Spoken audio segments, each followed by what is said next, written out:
Hello students, welcome back. Teacher Manisha YouTube channel पर आप सभी स्टूडेंट्स का बहुत बहुत स्वागत है। तो स्टूडेंट्स, आज मैं आपके लिए लेकर आई हूँ चैप्टर नंबर 7 का पार्ट 2, जिसमें हमने सबसे पहले चैप्टर नंबर 7 का पार्ट 1 कवर किया था। उसमें हमने काफ़ी चीज़ें पढ़ी थी, पर जो भी स्टूडेंट्स उस वीडियो को देखकर नहीं आए हैं वो अच्छे से उस वीडियो को देखकर आए। फिर हम आज स्टार्ट करेंगे पार्ट 2 क्लास 6 का चैप्टर नंबर 7, जिसका नाम है अशोक एक अनोखा सम्राट जिसने युद्ध का त्याग किया। हमने क्या पढ़ा था? हमने पढ़ा था चंद्रगुप्त मौर्य के बारे में। लगभग 2300 साल पहले मौर्य ने मौर्य साम्राज्य की स्थापना की थी और इसमें उनकी मदद कौटिल्य ने, यानी चाणक्य भी उनको कहते हैं, उन्होंने की थी, जिन्होंने अर्थशास्त्र नामक पुस्तक भी लिखी थी। फिर हमने देखा कि जब एक ही परिवार के कई सदस्य एक के बाद एक राजा बनते हैं तो उन्हें एक ही वंश का कहा जाता है। उसके बाद सेकेंड पॉइंट हमने देखा साम्राज्य और प्रशासन। इसके अंतर्गत मौर्य साम्राज्य की राजधानी पाटलिपुत्र थी। सम्राट का सीधा नियंत्रण पाटलिपुत्र पर था। राजा के अधिकारी इस इलाके के गांवों और शहरों में किसानों से कर वसूलते थे और संदेशवाह एक जगह से दूसरे जगह घूमते रहते थे। राजा के जासूस अधिकारियों के कार्यकलाप पर नजर रखते थे। उसके बाद अशोक और कलिंग युद्ध के बारे में पढ़ा था कि अशोक और उसका कलिंग युद्ध क्या था। मौर्य वंश के सबसे प्रसिद्ध शासक अशोक थे। अशोक के अभिलेख प्राकृत भाषा और ब्राह्मी लिपि में पाए गए। अशोक ने कलिंग को जीतने के लिए एक युद्ध लड़ा था, लेकिन युद्ध जनित हिंसा और खून खराबा देखकर उन्हें युद्ध से घृणा हो गई थी। इन 3 टॉपिक पर हमने चर्चा कर ली थी। आज हम पढ़ेंगे 4th टॉपिक, जिसका नाम क्या है? अशोक का धम्म। अशोक का धम्म क्या था और उसके बाद हम मैप भी देखेंगे। तो अशोक का धम्म देखते हैं। अशोक का धम्म, धम्म शब्द संस्कृत के धर्म शब्द का प्राकृत रूप है। संस्कृत का जो धर्म शब्द है उसका ही प्राकृत रूप है धम्म। अशोक के धम्म में किसी देवता की पूजा अथवा किसी कर्मकांड की आवश्यकता नहीं थी। कोई उसमें पूजा पाठ नहीं, कोई कर्मकांड नहीं, तिलक लगाना नहीं, ऐसा कुछ नहीं था। अशोक ने जगह जगह जाकर लोगों को धम्म की शिक्षा देने के लिए अधिकारियों की नियुक्ति की थी और इन अधिकारियों को धम्म महामात्य नाम से जाना जाता था, जो जगह जगह जाकर लोगों को धम्म की शिक्षा देते थे। धम्म में अशोक के कुछ शिक्षाएं दी गई थी, जैसे हमें बड़ों का सम्मान करना चाहिए, पशुओं पर दया करनी चाहिए और बुरे विचारों को दूर रखना चाहिए अपने से। तो इस तरीके के उसमें कुछ सिद्धांत थे। इसके अतिरिक्त अशोक ने अपने संदेश कई स्थानों पर शिलाओं और स्तंभों पर खुदवाए। उसने अधिकारियों को आदेश दिए कि वे राजा के आदेशों को उन लोगों को पढ़कर सुनाएं जो खुद पढ़ लिख नहीं सकते। तो उन लोगों को, अधिकारियों को अशोक ने आदेश दिया कि वो राजा के जो आदेश हैं, यानी कि मेरे जो आदेश दिखाई दे रही होगी, ये उत्कृष्ट पॉलिश वाले पत्थर की एक मूर्ति अशोक के काल की है, जो कि बिहार के रामपुरवा में मिले एक मौर्यकालीन स्तंभ का हिस्सा है। अभी इसे राष्ट्रपति भवन में रखा गया है। यह उस समय की मूर्ति कला का एक उत्कृष्ट नमूना था। तो ये था अशोक का धम्म। इसके बारे में आने वाली कक्षाओं में और भी विस्तार से आप पढ़ेंगे। तो अब हम पढ़ते हैं मैप। फ्रेंड्स, अब हम देखते हैं मैप। मैप में हम क्या देखेंगे? हम देखेंगे निम्न मानचित्र में अशोक कालीन प्रमुख अभिलेखों की प्राप्ति स्थल व महत्वपूर्ण नगरों को दर्शाएं। अशोक के काल में अभिलेखों की जो प्राप्ति स्थल है, जहाँ से अभिलेख मिले हैं, और कुछ महत्वपूर्ण नगरों को हम देखेंगे। अशोक काल में कौन से नगर सबसे महत्वपूर्ण थे, जिसको हम देखेंगे मैप में। तो सबसे पहले हम महत्वपूर्ण नगरों को इसमें देख लेते हैं। महत्वपूर्ण नगरों में से एक है, जैसे कि यहाँ पर है तक्षशिला, जो कि आधुनिक पाकिस्तान में है।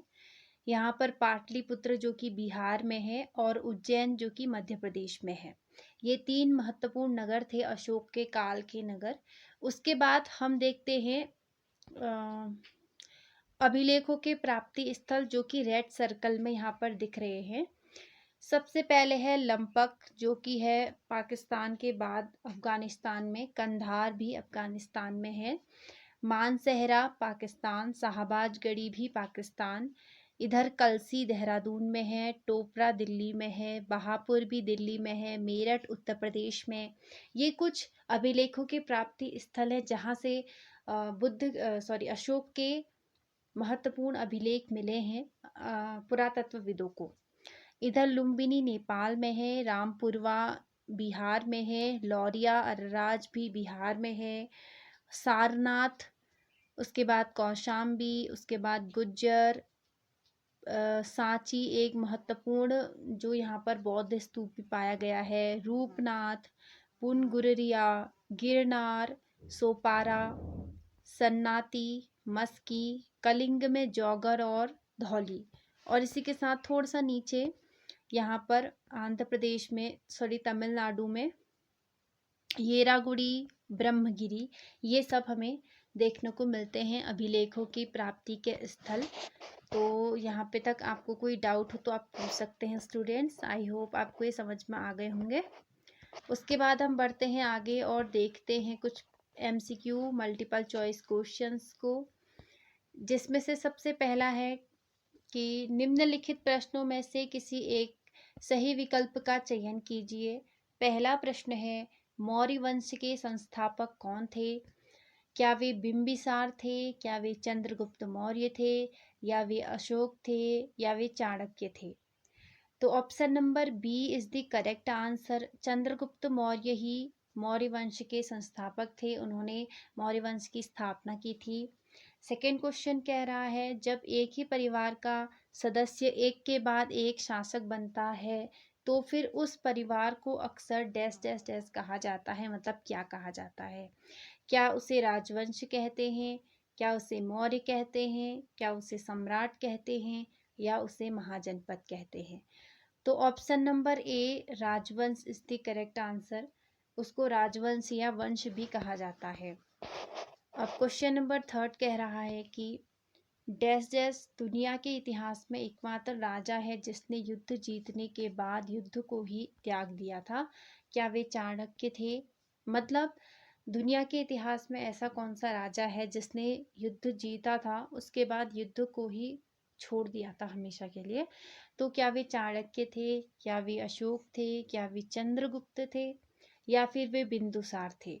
तो option number B is the correct answer. Ashoka एकमात्र ऐसे राजा हैं जिन्होंने युद्ध का त्याग कर दिया था। क्वेश्चन नंबर 4 है, निम्नलिखित में से कौन सा जानवर हमारे राष्ट्रीय प्रतीक में दिखाया गया है? हमारा राष्ट्रीय प्रतीक का मतलब है अशोक स्तंभ, जो मैंने आपको दिखाया भी था।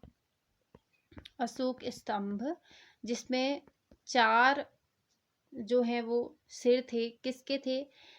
क्या वो बाघ था? क्या वो घोड़ा था? क्या वो शेर था या हाथी?